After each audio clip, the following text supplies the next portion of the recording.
الله الذين آمنوا منكم وعملوا الصالحات ليستخلفنكم في الأرض كما استخلف الذين من قبلكم صدق الله العلي العظيم وصدق رسوله النبي الكريم ونحن على ذلك من الشاهدين والشاكرين والحمد لله رب العالمين. Today, inshallah, we will be covering the spread of the Hanafi madhab throughout the Muslim world, because it is important, as we reflect on, many Muslim countries today. I would say almost 20 to 30 countries today, their official madhab is the Hanafi madhab. Bosnia, Albania, Turkey, India, Pakistan, Bangladesh, Kyrgyzstan, Turkmenistan, Kazakhstan, Tajikistan, Afghanistan, the Sunni parts of Iraq, many neighborhoods in Syria, the Mediterranean islands. All of those are the Hanafi. They say about 60% of Sunni Islam are Hanafi, so about 40% of Muslims in the entire world are Hanafi, right? And so this is obviously that means the dominant demographic in all of Islam are followers of the madhab of Abu Hanifa radiallahu ta'ala anhu wa ardah. We'll be spending just a little bit of time on its spread because I'm not sure that these dates and these names will interest anyone. But I do want to mention a couple of stories and sort of what's going on intellectually in the world that Abu Hanifa really after he passes away. So last time we spoke about sort of the madhab, the development of the madahib, why is following a madhab necessary, what do we mean by when we follow a madhab. But I think really the question is that why was the Hanafi madhab so popular? Why did so many Muslims adopt the Hanafi madhab? And more importantly, why did so many empires adopt the Hanafi madhab? As I mentioned last time, right? The Abbasid Empire, the Taymouri Empire, the Ottoman Empire, the Mughal Empire, right? All of these small sultanates that emerged in the 18th, 19th century. Amanullah Khan, he had the king of Afghanistan had a whole team of fuqaha and lawyers sit down together and produce an Islamic legal code that was based on the Hanafi madhab. So we can say maybe 400, 500, 600 million people in the world today follow the Hanafi madhab. Just the followers of the madhab of Abu Hanifa outnumber most of the world religions. Let alone just the followers of the madhab of Abu Hanifa. So it's important for us to sort of understand how did Allah subhanahu wa ta'ala allow the madhab to flourish? How did Allah subhanahu wa ta'ala promote the madhab amongst the lands of the Muslims? Literally from the most western edge of the Muslim world, which is present day Albania, Bosnia. These are 99% Hanafi lands, and you go east, Pakistan, Bangladesh are 99% Hanafi. So it's something very, very wild to think about. Or even the Uyghurs in China, the Turkestan, they are all Hanafi too. There are many great Hanafi muftis and jurists that were produced from the Uyghurs in East Turkestan and China today. Indonesia is further east. Yeah, but I'm just saying from a landlocked sort of perspective. Yeah, thank you for the geography lesson. So when we just look at it from because obviously Uzbekistan connects into East Turkestan, that is completely Hanafi, right? So I think just reflecting on that is very important. Anyways, so Abu Hanifa radiallahu anhu, he witnesses the end of the Umayyad Empire and the rise of the Abbasid Empire. We know with the Umayyad Empire, there was obviously deep discontent with some of the Umayyad policies. Namely the killing of Imam Hussein alayhi salam, also the imprisonment of other members of the Ahlul Bayt alayhi salam, but also some of their tax policies were very, very not popular amongst the non-Arab converts. But what's also very interesting is that the farthest that Islam spread was under the Umayyads. So anyways, the Abbasid revolution takes place. I don't know if you guys know the famous story where an Abbasid member invites about 50 Umayyad princes into a banquet, and they kill all of the princes besides one, namely Abdul Rahman. And Abdul Rahman flees the banquet, travels down into Egypt, and then travels into Spain and becomes the Amir Abdul Rahman of Qurtuba. So the Abbasid Empire emerges, and they sort of have their own policies. They're obviously claiming descent from Sayyidina Abbas radiallahu anhu, and they're trying to sort of create a middle ground between the Ahlul Bayt and the rest of the Muslim population, and to attend to some of the grievances which were very real. And there's no doubt, even in the life of Abu Hanifa and Imam Shafi'i, there are statements that they say that clearly show some type of support for their cause within the Sunni books of history and Tarīwīh. After the death of Abu Hanifa, now it's the early Abbasid era, and within the lifetime of Abu Hanifa, we can clearly see the conversion of what is present-day Eastern Iran and Western Afghanistan into the Hanafī madhab.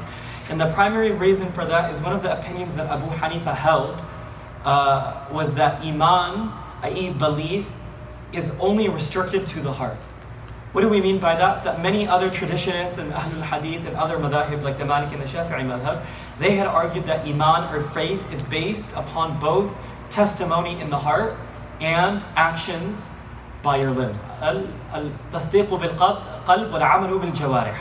Right? So this idea that, in non-Hanafi circles, that to be a Muslim, you had to have faith, both in your heart and enunciating it on your tongue, and actions. That's why there are some opinions of Imam Ahmad who says that if you miss Salah intentionally, you leave the fold of Islam. You are a kafir. And that was because his idea of Iman was that it was connected to tasdiq bil-qalb and amal bil-jawarih. But Abu Hanifa radiallahu anhu, it's very interesting that we're going to see his fahm of the Quran, his understanding of the Quran, with this case in Kufa, where many of the Muslims, especially those who had sort of recently been exposed to Islam, had a different sort of conception of this idea. And Abu Hanifa sort of anticipates the trend, and I would say most of the ummah is pretty much there anyway, and you see this a lot with Hanafi rulings, is that one time, Abu Hanifa is based in Kufa, which is present-day Najaf in Iraq, and we obviously had the Kharajites. Abu Hanifa is witnessing the rise of the Kharajites, the Murjiya, the Jahmiya, the Qadriya, all of these various sects, and many people were not happy with Abu Hanifa's opinions. He was sort of against the grain in many of his opinions. Although, as we said, he takes his fiqh and his theology from the direct line of Hamad, from Ibrahim al-Nakha'i, from Alqama, and from Sayyidina Abdullah ibn Mas'ud radiyallahu anhu. And again, he's raised in the climate of the inheritance of three Sahaba, namely Sayyidina Ali, Sayyidina Abdullah ibn Mas'ud, and Sayyidina Abdullah ibn Abbas, although there were minor Sahaba in Kufa and Iraq as well. Two Kharajites, and obviously we know Sayyidina Ali radiyallahu anhu dealt the most devastating blow to them, and these were people who they did takfir of Muslims, right? They said that if you committed any major sin, you had left the fold of Islam. وَدَمُهُمْ مُبَاحٌ. Their blood is halal. You could kill them, right? That their blood, so much so that the blood of Sayyidina Ali was halal. He was killed by a Kharajite. They thought the blood of the son-in-law of the Holy Prophet was halal, right? This is the idea of the Kharajiyya. And they were still there, although Sayyidina Ali defeated them in battle. There were still elements of them throughout the Muslim world. And two people had died in the city of Kufa. One was an adulteress, she committed adultery, she committed suicide, so two major sins. And one was an alcoholic. And he died from overconsumption of alcohol. And after these two people had died, the Kharajites approached the majlis or the gathering of Abu Hanifa in the Jami Masjid of Kufa. And they asked him that, what do you say about these two people? That are they going to Jannah or Jahannam? Right? Are these people, are they Muslim? So first, Abu Hanifa, he turns the question. He's like, do you believe? He's like, are they Christians? Did they ever say that they believe in the Trinity? So the Kharajites, they say no. He says, are they Jewish? Did they deny the Risala of the Holy Prophet? They said no. He said, did they ever say the kalima in their life of Ashhadu an la ilaha illallah wa ashhadu anna Muhammadan Rasulullah? Right? And they said, they did say the kalima. So he said, then what are they? Right? And he asked that question. He said, they fulfill all of these conditions. And didn't the Prophet say, Man qala la ilaha illallah dakhal al-jannah? To whoever says, hadith in Sahih Muslim, that whoever says la ilaha illallah will enter into paradise. So they said, Utruk hada ya Abu Hanifa. Leave this, O Abu Hanifa. Are they going to heaven or are they going to hellfire? So, and this is important, right? Because are we going to pray, if they're not Muslim, how can we pray Salatul Janazah over them? Right? Are we going to bury them with the Muslimin? How is their inheritance going to be divided? So this idea of the status of them as Muslims in this world really then becomes a very important question, right? So Abu Hanifa radiallahu anhu asks them, that is Iman, did they have a quarter of Iman? Did they have an eighth of Iman? Did they have half of Iman? And they said that how can Iman be divided? Iman is just testimony in the faith, and amal bil jawarih, action by the limbs. So they said that Iman cannot be divided. This is one of the principles of Abu Hanifa, al-Iman la yatajazza, that Iman cannot be divided. So then Imam Abu Hanifa says that you seem to agree with everything that I'm saying, that they said the kalima, they believe in all of the major tenets of Islam and the Quran, that the only thing is that I agree with you, they committed major sins. But he says that when I read the Quran, I find something very different than what you're proposing, that they're all going to go to hellfire. He says that when Sayyidina Ibrahim alayhi salam, فَمَنْ تَبِعَنِي مِنِّي فَإِنَّهُ مِنِّي وَمَنْ عَصَانِي فَإِنَّكَ غَفُورٌ رَحِيمٌ. That whoever obeys me. Whoever disobeys me, oh Allah, you are the most merciful. Right? So it's not that they're kafir. Ibrahim alayhi salam said that, if they disobeyed me, they committed a sin. Allah is the most merciful. Sayyidina Isa alayhi salam said, إِن تُعَذِّبْهُمْ فَإِنَّهُمْ عِبَادُكَ وَإِن تَغْفِرْ لَهُمْ فَإِنَّكَ أَنْتَ الْعَزِيزُ الْحَكِيمُ. That, oh Allah, they are your slaves. If you want to punish them, you can punish them because they are your property. They're your slaves. But if you want to forgive them, you're the most merciful, right? And then he quotes from Sayyidina, from Surah Shu'ara, that when the companions when the people of Sayyidina Nuh alayhi salam approached Sayyidina Nuh, what did they say? أَنُؤْمِنُ لَكَ وَاتَّبَعَكَ الْأَرْذَلُونَ. Right? That should we follow you when all of these sinners follow you and all of these lowly people are your followers? And what did Sayyidina Nuh say? وَمَا أَنَا بِطَارِدِ الْمُؤْمِنِينَ. That I'm not going to cast away them just because they've done this or that. وَمَا أَنَا بِطَارِدِ الْمُؤْمِنِينَ إِنْ حِسَابُهُمْ إِلَّا عَلَى رَبِّي لَوْ تَشْعُرُونَ. That their accounting, right, their hisab kitab is with Allah subhanahu wa ta'ala. So how can I turn them away? وَمَا أَنَا بِطَارِدِ الْمُؤْمِنِينَ. So Abu Hanifa says that I just follow the prophets here. That I'm not saying that they're definitely going to paradise, but how can I say they're going to hellfire? Right? When Allah subhanahu wa ta'ala is Ghafurur Rahim, and they have articulated the kalima of faith. Right? So this is the wisdom and the brilliance of Abu Hanifa. Right? That he made sure that Islam at the highest level was not going to be a takfiri religion.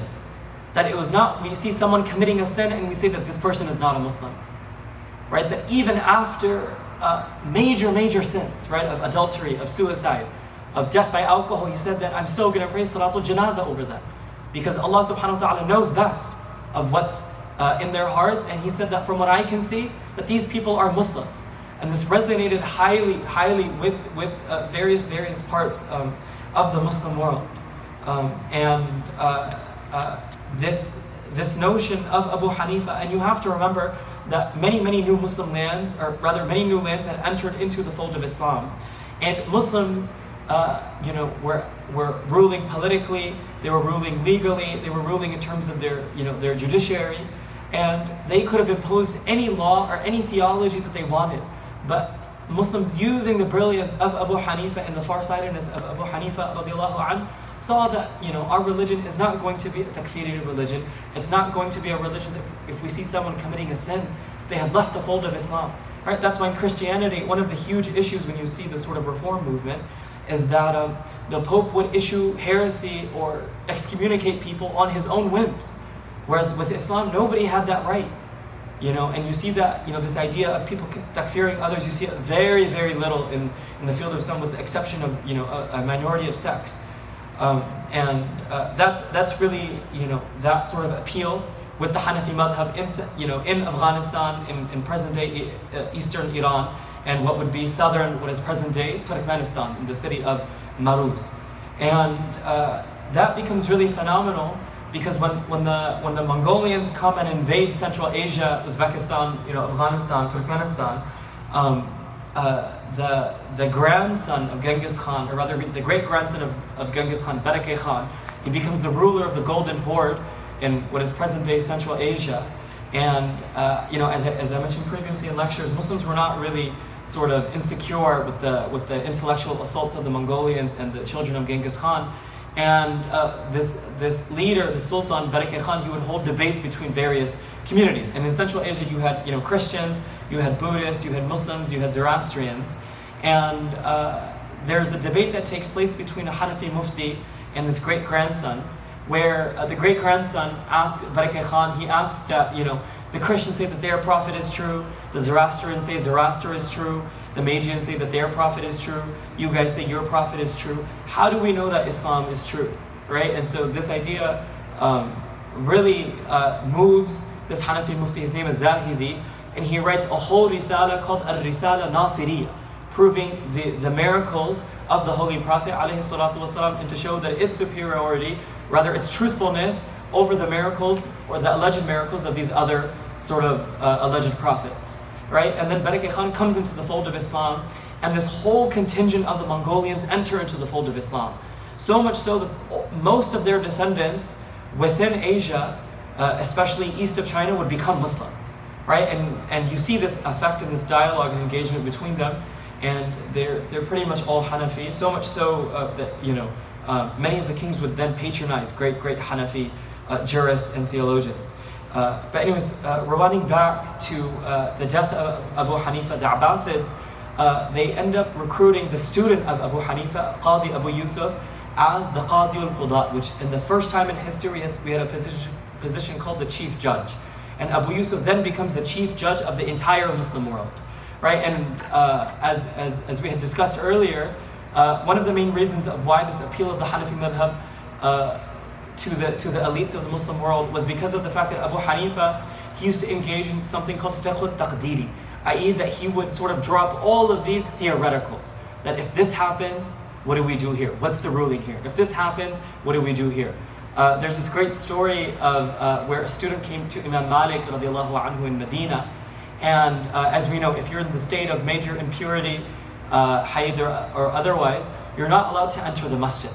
Now, this person asked Imam Malik that, let's say the only water that is available in the town is in the masjid, and I need to take a ghusl. Can I enter the masjid and take a ghusl? Imam Malik said that I don't know how to answer these questions. Go to Abu Hanifa in Iraq. He'll give you the real answer. And so what Abu Hanifa did was he was able to think of a whole theory of Islam, right? What we know as qawa'id and dawabit, and he articulated this in his fiqh. So now it was easy for students to present this to the salatin, to the rulers, and say that, as Muslims, we can be a sophisticated civilization, we can be an intellectual civilization, and create a whole theory and practice of law within Muslim lands. So within the first 100 years, if you look at the judges of Egypt, and Waqi'i's Akhbar al-Qadat, or the stories of judges, is really influential here, that if you look at the major judges of Iraq, of Egypt, of Iran, of Central Asia, of Afghanistan, within 100 years, all of them are Hanafi. Right? Within just 100 years, and what happens when the judges are Hanafi, the population also starts to become Hanafi. But there's a second-fold element where the students of Abu Hanifa started to spread out across the land. And what was known about the students of Abu Hanifa, namely about Abu Hanifa himself, is that they would engage in dialogue, where you would have a teacher and students in the masjid, and they would discuss a ruling back and forth. And so this idea of dialogue, a student, the teacher would present a question. Let's say, can a girl get married without the permission of her father, right? And they would present the ruling in the masjid, and the students would answer back, and they would use sources from the Quran, from the Sunnah, from the Hadith, and they would engage in all of this dialogue within each other, and they would present this as a form of theory again, for the rulers, for the intellectuals, and really within the first 200-300 years. A large amount of Muslim lands, especially within, Iraq becomes majority Hanafi, Iran becomes majority Hanafi, Afghanistan becomes majority Hanafi, Central Asia becomes majority Hanafi, and without really looking at this history, we can't really understand how the majority of Muslims today are Hanafi. And this is, just again a very, very brief introduction, but I hope that this is, somewhat helpful. What I'm realizing is that. Muslims want to hear more stories than history. So I don't know how beneficial this was. At least this is interesting to me. There were a lot of names I wanted to mention, but again, it's not too important to mention them. But we'll end there, inshallah. Wa sallallahu ala sayyidina wa sanadina wa rasulina Muhammad wa barik wa sallam. Tomorrow.